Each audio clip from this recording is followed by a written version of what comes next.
Bisan pa man kung giuwan katapusang reliyosong kalihukan sa Fiesta Señor, gidagsa gihapon sa mga deboto kaganihang kadlaw. Ang report ni Femari Dumabo.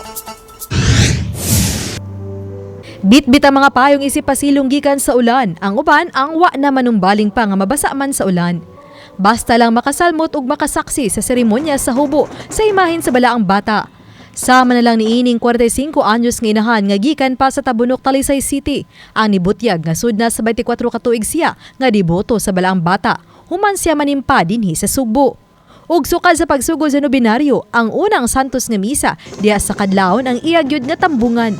Ug labaw nang di niya sipiaton ang panapos nga kalihukan nga mao ang hubo. Malinaw ng tibuok kalibutan, mga mahuman ang mga gubot sa laing-laing nasod. Para sa inyo nga Malinaw ng pagpuyo o may panlawas sa tibuok na kong pamilya. Kiniusab usa ka pamilyahan nga gikan pa sa Toledo City ang nitugan nga launa sa kadlawon pa lang nigikan na sa ilaha aron pagsiguro nga makatambong gyud sa santos nga misa kanihang kadlawon. Gani usa kanila nahimong emosyonal nga nipadayag sa iyang debosyon ug pasalamat sa balaang bata. Sa kalipay, naka-attend.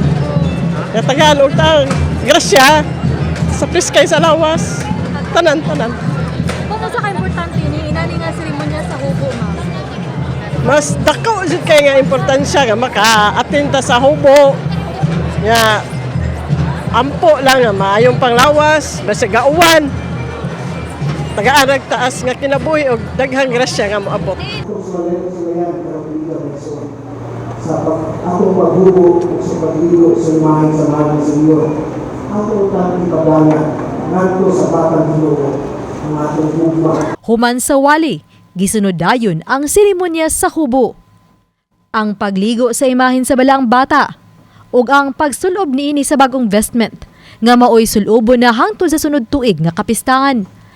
Samtang human sa santos nga misa, ang tubig nga gigamit sa pagligo sa imahen nga nabinditahan na ang giapod-apod sa ubang deboto isip usa na ka holy water.